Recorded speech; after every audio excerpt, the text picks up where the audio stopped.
young person might look at politics right now, the circus of it all, the meanness and the lies and conspiracy theories, and think, what is the point? Well, here's the point. This president and those in power, those who benefit from keeping things the way they are counting on your cynicism. They know they can't win you over with their policies. So they're hoping to make it as hard as possible for you to vote and to convince you that your vote does not matter. That is how they win. That is how they get to keep making decisions that affect your life and the lives of the people you love. If you want to pull the party, the major party that is closest to the way you're thinking, to what you're thinking, you must show them that you're capable of not voting for them. Because the way the Democratic Party is run now for quite a number of presidential cycles is they pick a nominee in a kind of half-assed process that doesn't really represent much of anybody, and then they tell everybody to just shut up. Don't bring up anything that will complicate life for your nominee.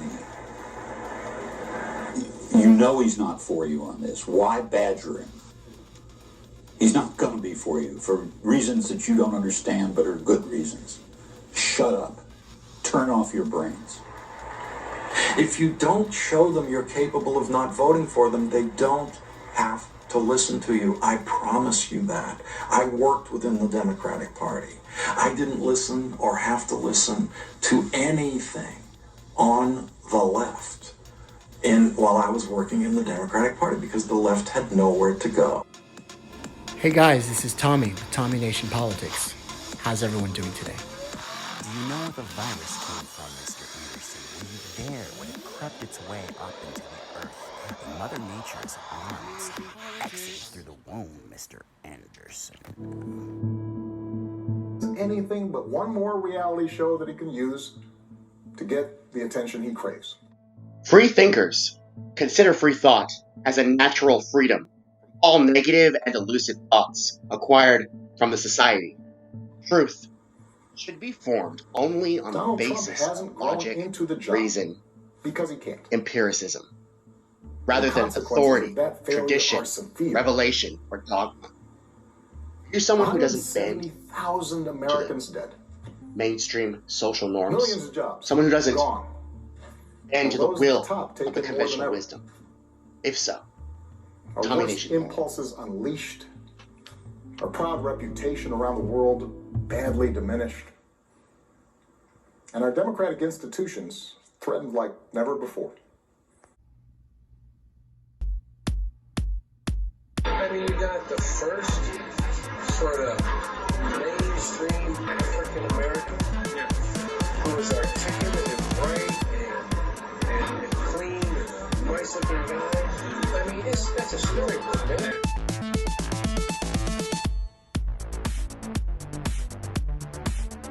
I mean, you got the first sort of mainstream African American who was articulate.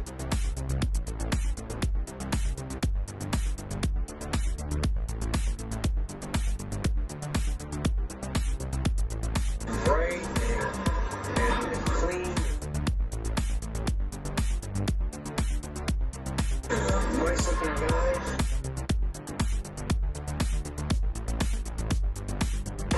I mean, that's a storybook, man.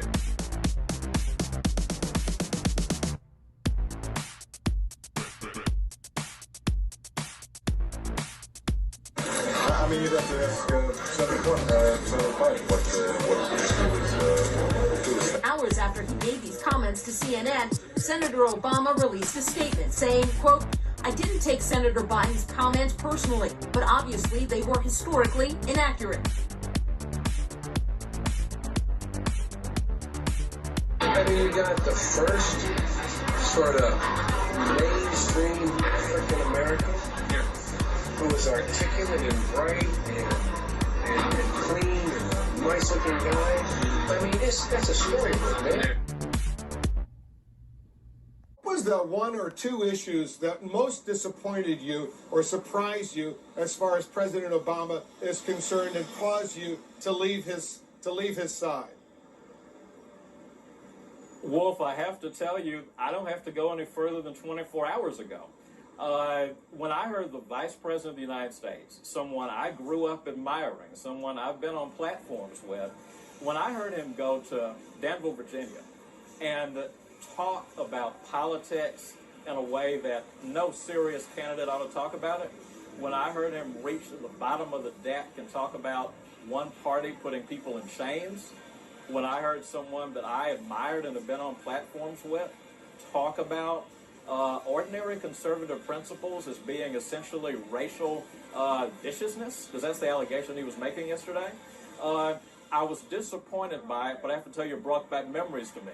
It brought back memories of these Democratic politicians in the South who think they can go before black crowds and say one thing, that nobody else will hear it, and that they can somehow get a cheer in the room, and that they can blithely go on about their business. That's not the way you can do politics anymore because of the media, and I think Vice President Biden, I hope Vice President Biden learned an important lesson. You can't say one thing to a certain kind of people thinking nobody else is hearing you.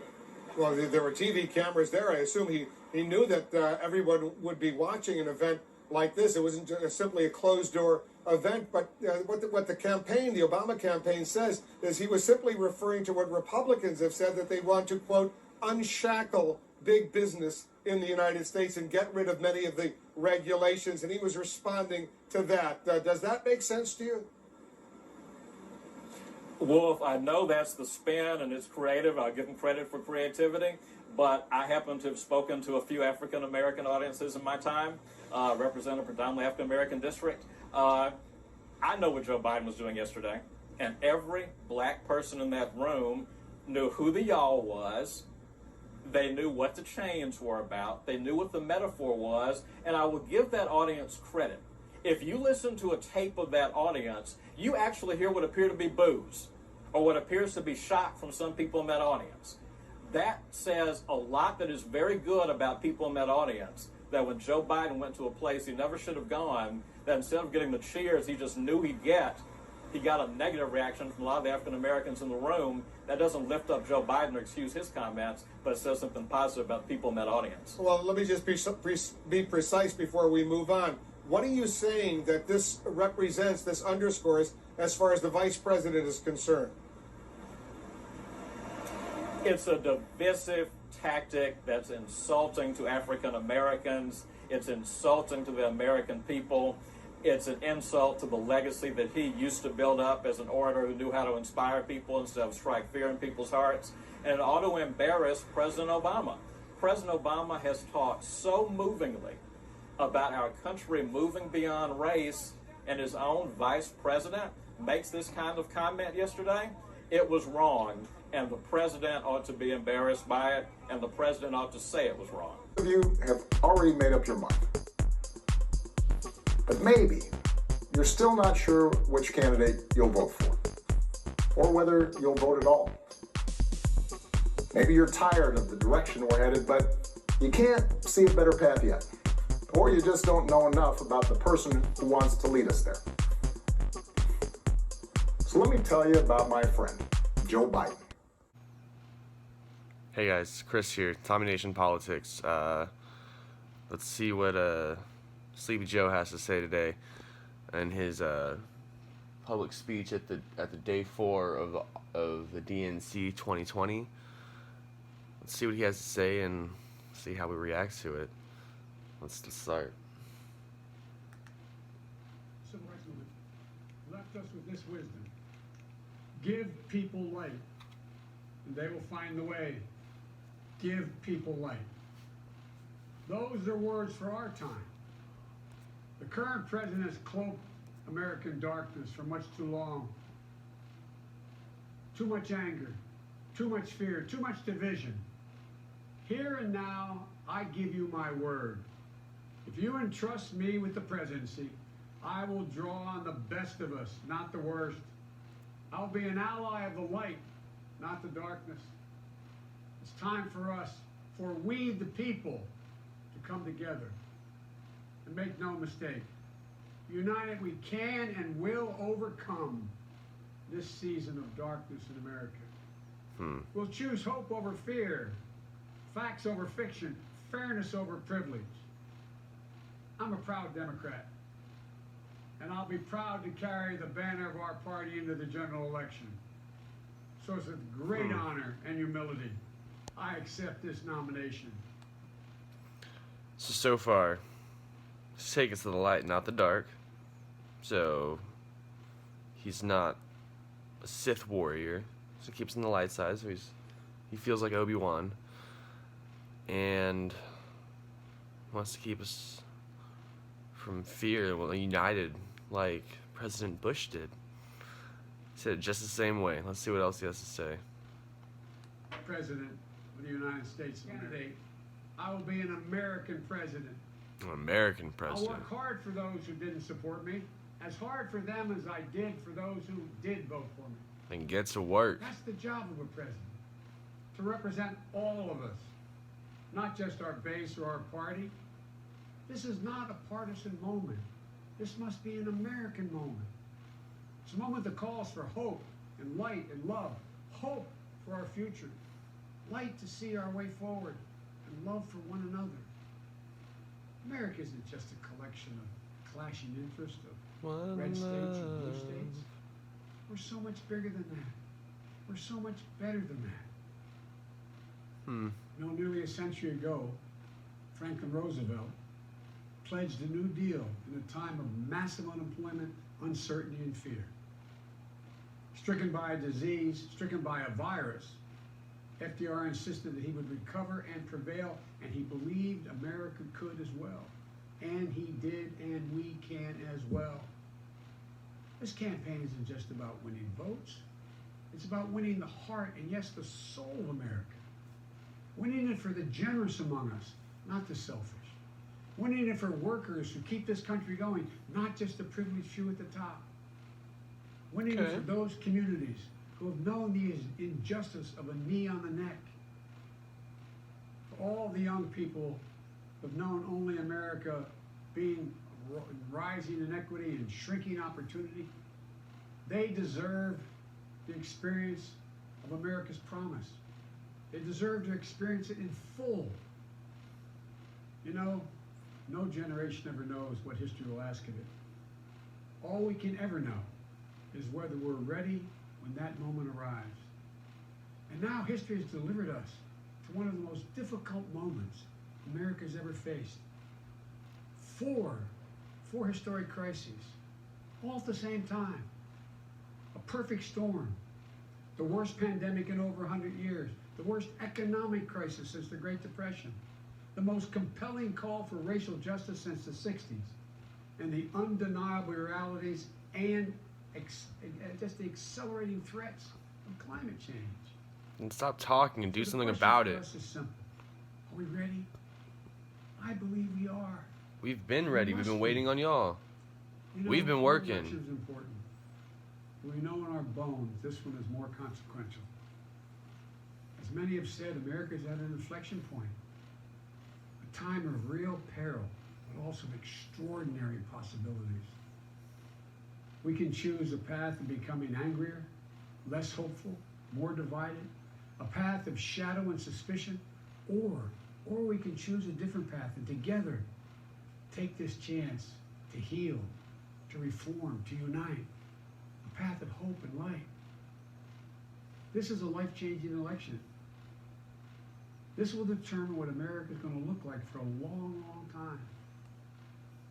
This is going to determine what America is going to look like for a long, long time, guys. So far, he's got some good things to say so far. Nothing that's really blew my mind, but a lot of promises. Let's see what else he has to say here in just a minute. If anyone had a right to believe that this democracy did not work and could not work, it was those Americans. Our ancestors. They were on the receiving end of a democracy that had fallen short all their lives.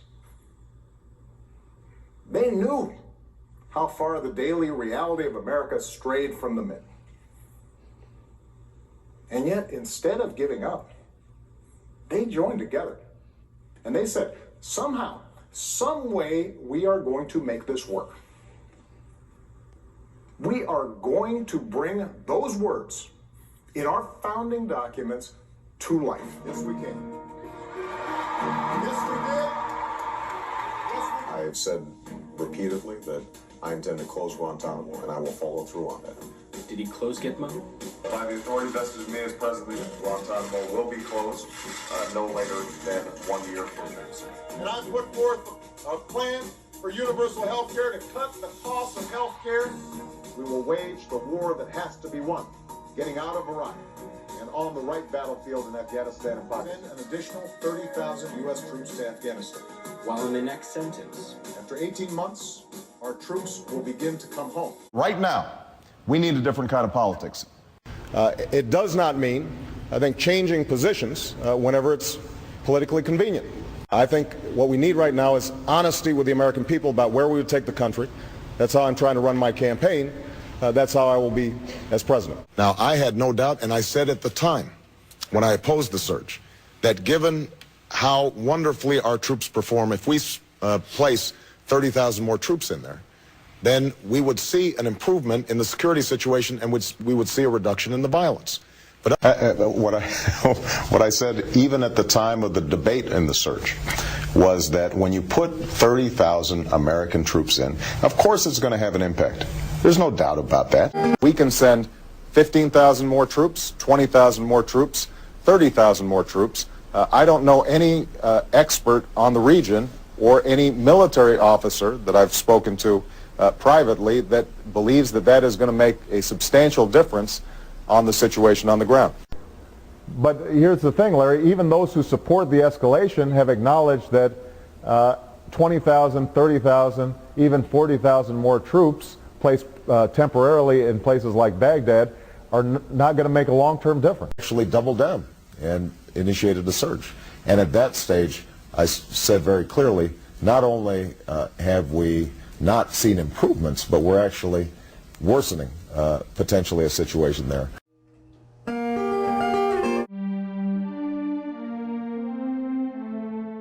The freedoms and ideals that so many Americans marched for, went to jail for, fought for, and died for. I have sat in the Oval Office with both of the men who are running for president. I never expected that my successor would embrace my vision or continue my policies. I did hope, for the sake of our country, that Donald Trump might show some interest in taking the job seriously. That he might come to feel the weight of the office and discover some reverence for the democracy that had been placed in his care. But he never did.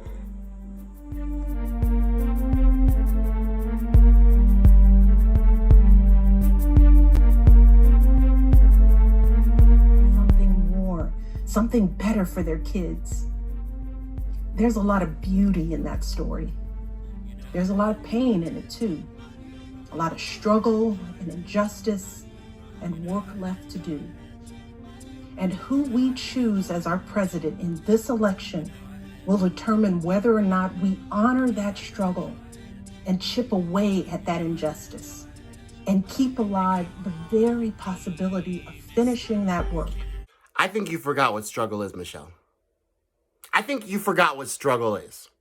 You think a struggle is taking a racist guy who Barack Obama himself didn't even want to be vice president, but he chose Joe Biden to be vice president because so he could win Delaware, Wisconsin, and Illinois.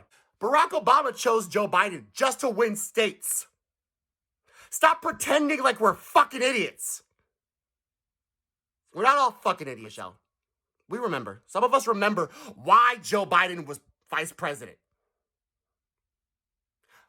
Remember when Joe Biden was running for president? When Barack Obama was running for president? He said Barack Obama was a clean, articulate Negro. You think Barack Obama wanted Joe Biden to be president? You think he didn't? That's why Barack Obama didn't intervene until Bernie Sanders became the front runner. Barack Obama did not intervene until Bernie Sanders became the front runner. You know why? Because Joe Biden is a shit sandwich, and everyone knows it. Donald Trump knows it. Barack Obama knows it. I know it. You know it.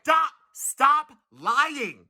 Stop lying. You are a liar. You are a liar.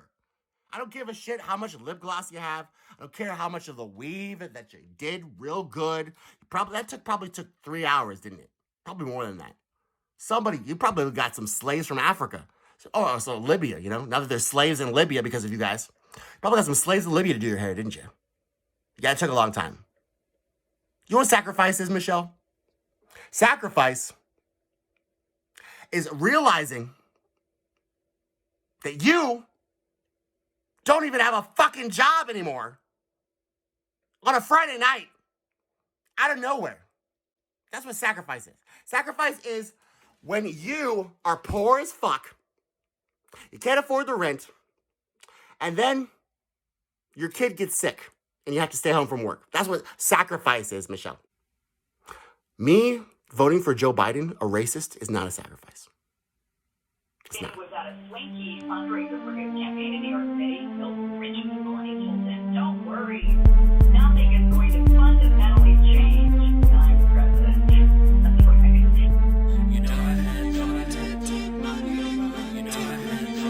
Hey guys, this is Tommy with Tommy Nation Politics.